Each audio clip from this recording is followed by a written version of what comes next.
Quick now, here now, always. Quick now, here now, always. A condition of complete simplicity, a condition of complete simplicity, costing not less than everything. Quick now, here now, always, always. A condition of complete simplicity, costing not less than everything. Well, those are some famous lines by the poet T.S. Eliot that I have loved for a very long time from the Four Quartets. And I wanted to step into today's edition of the podcast. And of course, welcome to Poetry, Passion, and Pleasure podcast with Dale Byron. This is the place where we use poems in traditional and non-traditional ways to help us navigate our lives, to help us understand, to help us remember, to help us have insight, sometimes to inspire us, but to use poetry in all those ways. And today, we're calling this episode, after those famous lines by T.S. Eliot, costing not less than everything. And I want to step into our subject, this particular theme today, because I think this time of year in particular, and here we are, the middle of December 2023, and not only do we feel besieged by our social and political challenges, and in particular, our ecological challenges, not only do we feel besieged by all of that, we also have the additional challenge of the holidays. Obviously, there's a lot of joyful coming together around holidays, and at the same time, there's also a lot of stress. Have you noticed? So, the question is, what do we do when we deeply see and appreciate the world in which we live in? And of course, the dear friends and loved ones that are around us, we appreciate and have gratitude for that. But what happens when at the same time we feel, and I think that word I just used, besieged, is not too strong a word, when we feel like what's coming inbound, life as a speeding freight train heading our way, when we feel like that what's coming at us in political, social, particularly ecological challenges in these last years, and what do we do when we feel like we're being overwhelmed? What do we do when we feel like we just don't have the resources? We don't have the enough attention or enough money for all the worthy causes, or enough understanding or intelligence or equanimity to be able to stay centered under pressure. What if we feel like we don't have enough of those things, and especially enough courage to be able to do and rise to the occasion? Well, what we want to explore today through poetry is what paradoxical truth might be up underneath this concern that we are not up for the challenges that we're facing, both as a culture, politically, and also sometimes personally, particularly this time of year. What if there's a paradoxical truth and a practice that we can call on?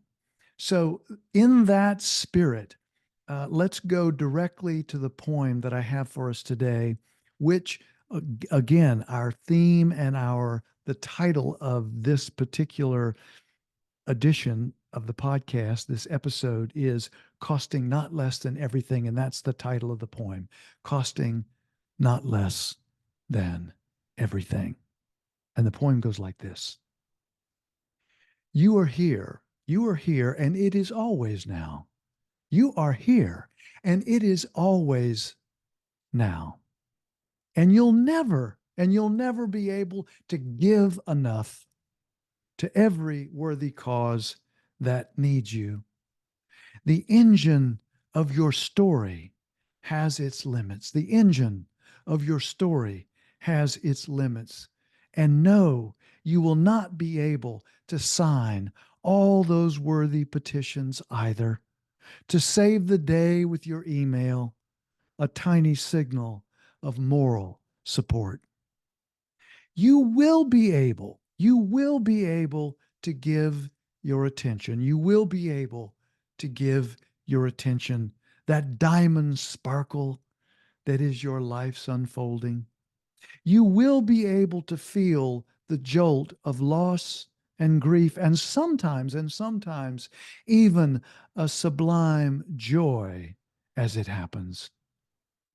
Still, your broken heart will grow homesick for a blessed moderation, begging you for little timeouts along the way, merciful speed bumps, merciful speed bumps that your occasional declared no will provide, that your occasional declared no will provide.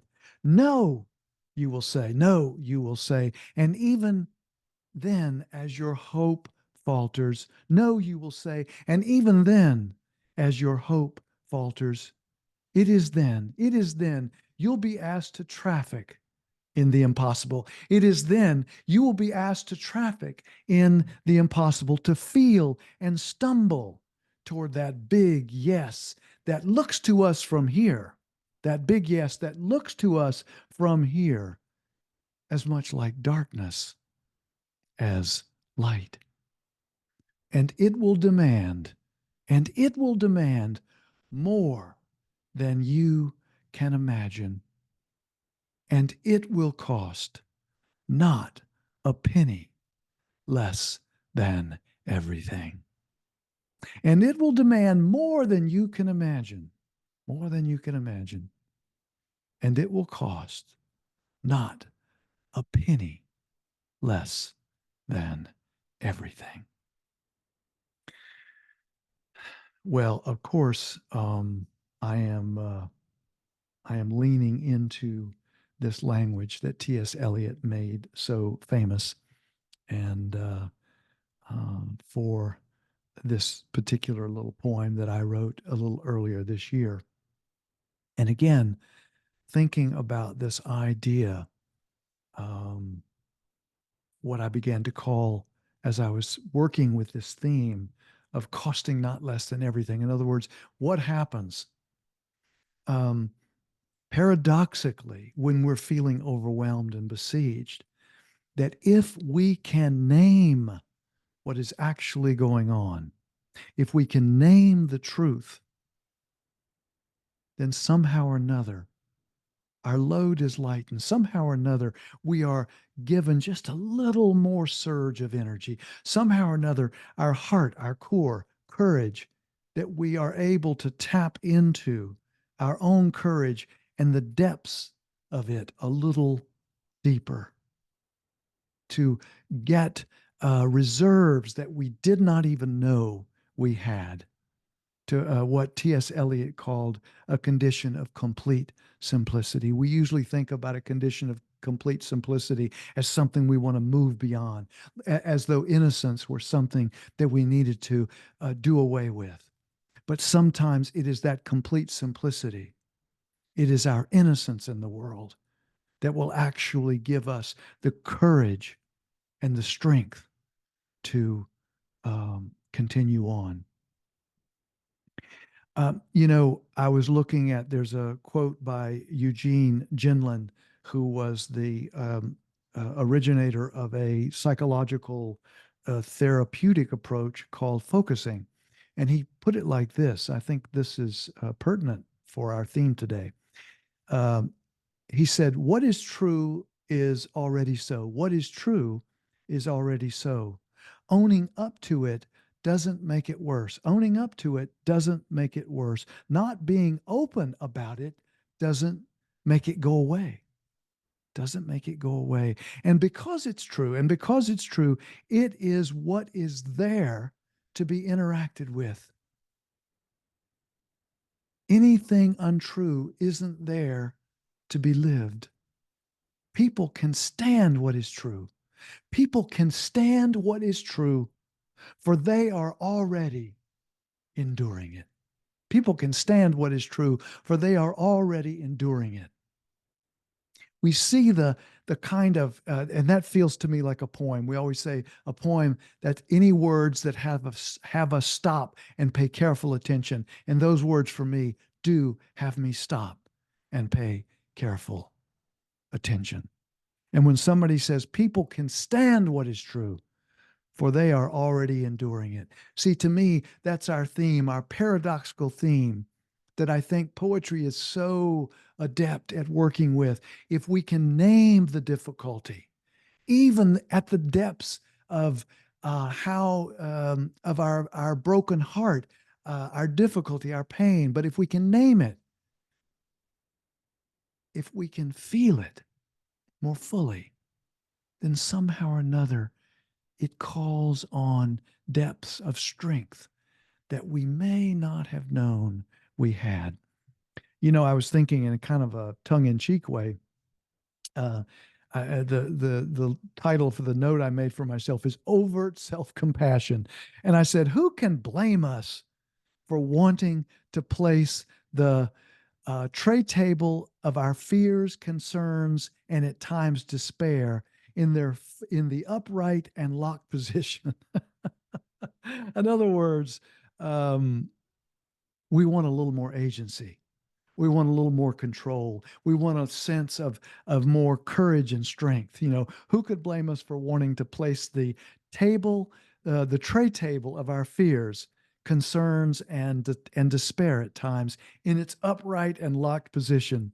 That is to say, we need a break from having our hearts continually shocked, upended, and broken. Um, Again, the paradoxical truth for me is that sometimes simply naming what's real has this strange, calming, and encouraging capacity for us. Because the home of courage is the heart, poor heart. And sometimes allowing our hearts to more fully break open, to more fully break, will allow the courage, will allow the strength, will allow the healing, even stronger sometimes, to come through, to come through. And those times when we feel like we're out of gas and what we need or what is needed is going to cost us not less than everything. That wonderful human simplicity that can rise above. Okay, that is a wrap. Thank you so much, as I always say, for your listening ear. If you've learned something here, if you felt a little sense of inspiration, then please pass the podcast along to others. I would love to spread the word, spread the poetry, and spread the healing, insight, all that. So, yes, please do that. Like the post if you're so inclined, make a comment. Otherwise, until next time and next poem or poems, please, please take good care of yourself and, of course, someone else.